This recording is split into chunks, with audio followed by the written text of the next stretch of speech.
Hey, what's going on? Welcome to The Doug Show. My name's Doug Cunnington, and today I'm going to talk about why having it too easy can actually hold you back.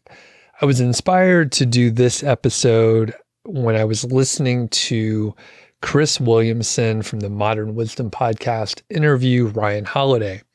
And I've had kind of not a love-hate, but a disinterested and an interested relationship with Ryan Holiday.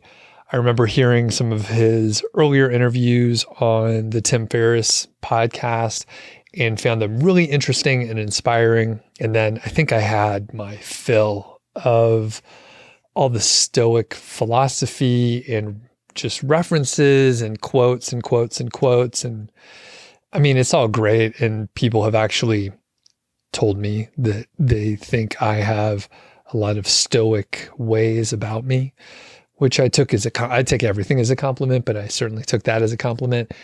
That said, so I listened to this episode. I'm only halfway through it currently at the time that I'm recording this, but it's a good one. We'll link up to it. You'll know if you like either Chris or Ryan right away. And side note, which maybe I'll save for another solo episode, the style of the interview that Chris Williamson has been doing recently, I'm like, I don't know if I like this.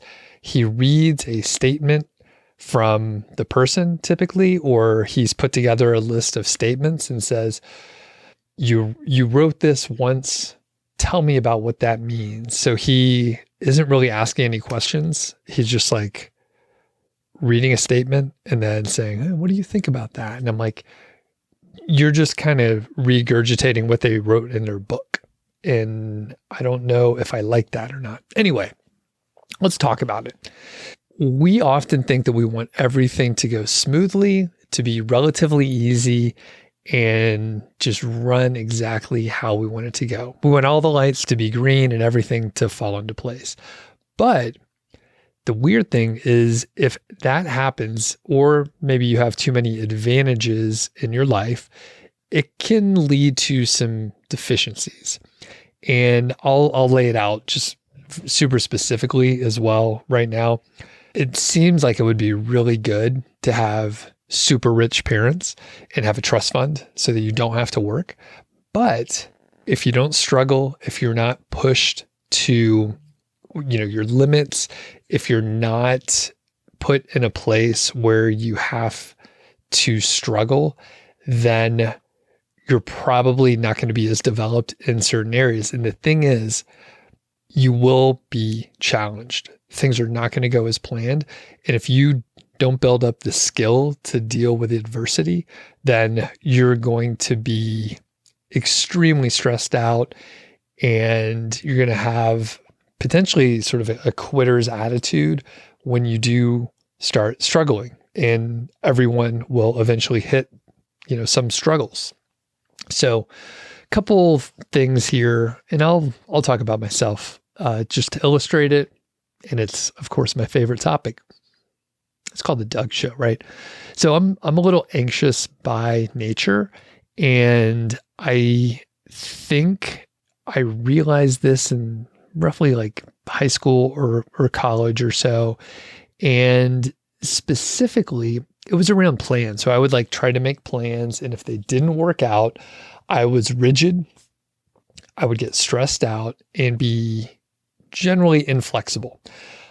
I would also get grouchy and kind of not lash out, but it was negative. It would be a negative experience for other people to be around me because I was like, hey, I'm not going to be flexible. We said we were going to do these plans. We got to do that.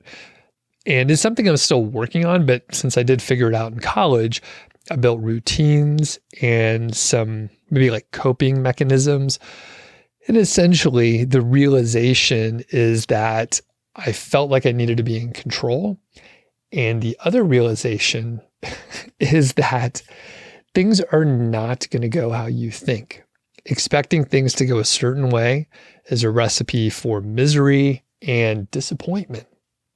And it's not just I'm feeling anxious, just living life. It's about creating those situations where things need to go perfectly. And if they don't, it's stressful. And then I would spiral out of control.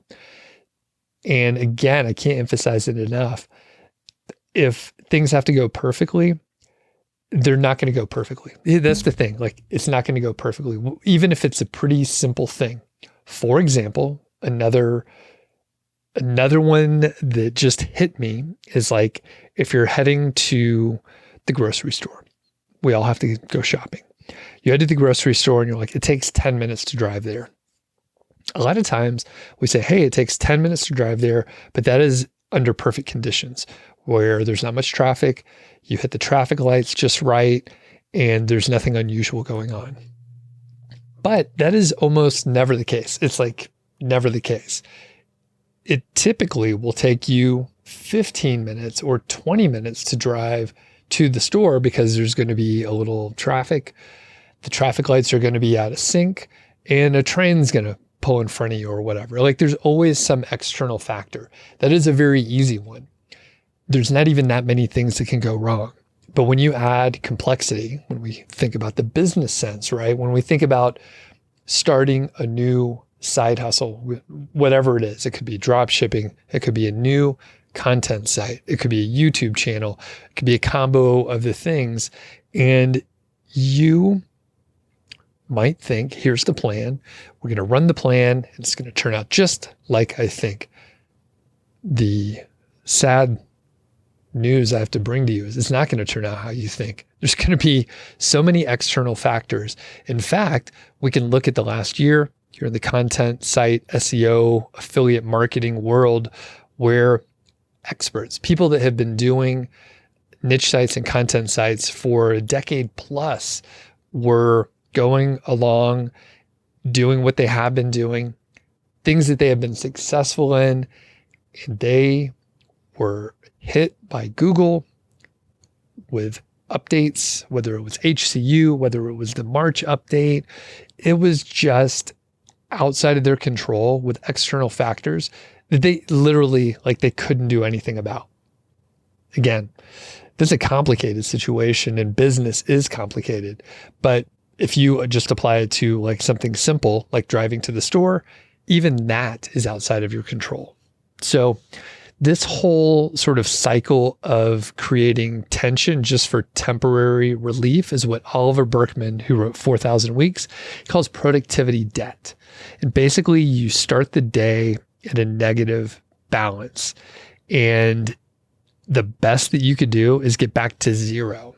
And it's a horrible place to be because basically you're just trying to catch up, and it's really hard. It's really hard to catch back up.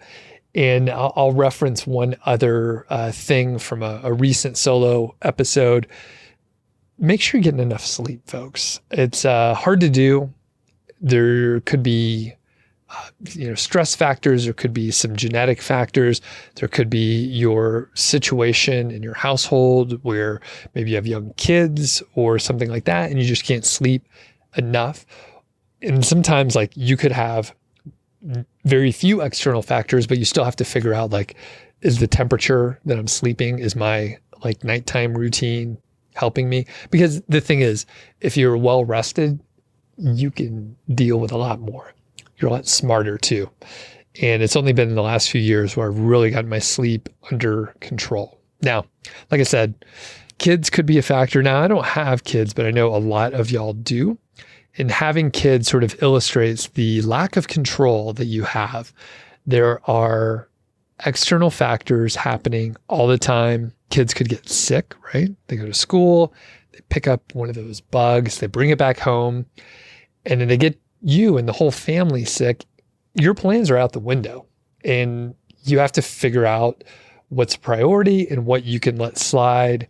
And you just have to let go and say, we have to deal with what we have right here.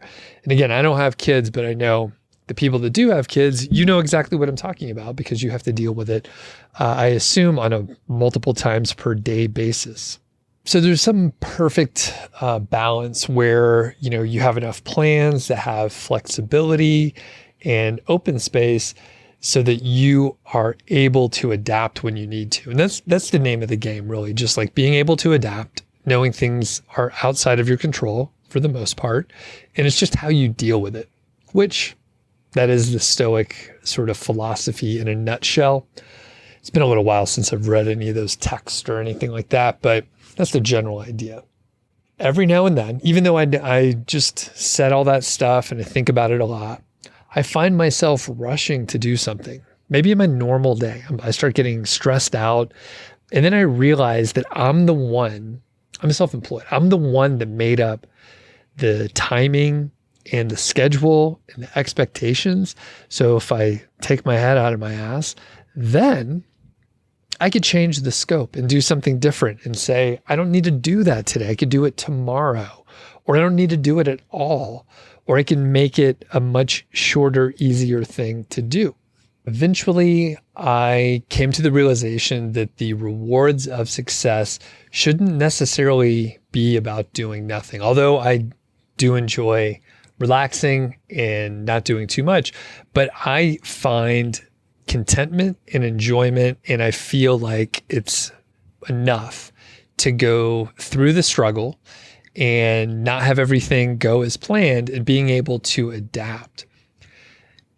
The other part is if you expect things to not go as you plan, then it's much easier to deal with the external factors that are going to fuck up your day, right? Except they won't fuck up your day because you were expecting things to go a little bit differently and you have to adapt.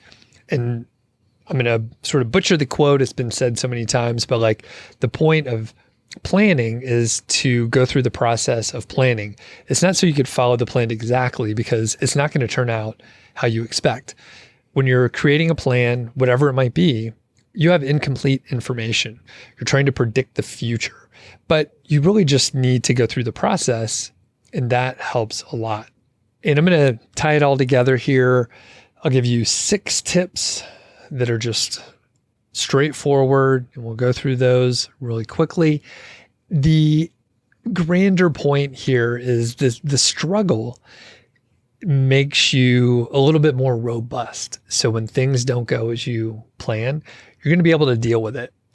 I'll give one more example, and I have seen it in my schooling and in my career, but basically the super high achievers that didn't have to try too hard, specifically like in school, they get to a point where they are challenged and they don't know how to deal with it because they never had to try that hard. Everything was pretty easy. So as soon as they hit the work world, or they hit a situation where they do struggle, they do not know how to deal with it. Same sort of situation with potentially athletes, although I'm not an athlete myself, but if you just cruise, you win constantly, and there's no real competition around you locally, and then you get to a stage where it is much harder and you are struggling, you don't know what to do. So let's get to these 6 tips now. Embrace the challenges instead of seeking the easy life. So a balanced amount of struggle is essential for growth. It gets you sort of on the edge of like what you're comfortable with. Number 2, personal anxiety often stems from a need to control and expecting things to go perfectly. Number 3, managing anxiety involves understanding and breaking the cycle of creating stress for temporary relief. Number 4, the concept of productivity debt highlights starting the day at a negative balance and striving just to break even. Number 5, if you're not a parent, you can imagine being a parent. You can imagine the importance of letting go of control and enjoying the present moment. Number 6, success should bring contentment and enoughness, not just temporary relief from stress. And all this together, we're talking about a couple things with stress and anxiety. And if you think you need some professional help, therapy is great. I haven't gone to a therapist myself, but I hear it's fantastic from everyone that I talk to. And actually, there's, now that I'm thinking about it, there's a few folks in my life, some friends of mine that are therapists, and, they go to therapy too. So I think it's a great thing. And if you do need some, someone to chat with. There's plenty of sources out there in the world. So thanks for checking out this episode. If you have any thoughts, shoot me an email, feedback@doug.show. We'll catch you on the next episode.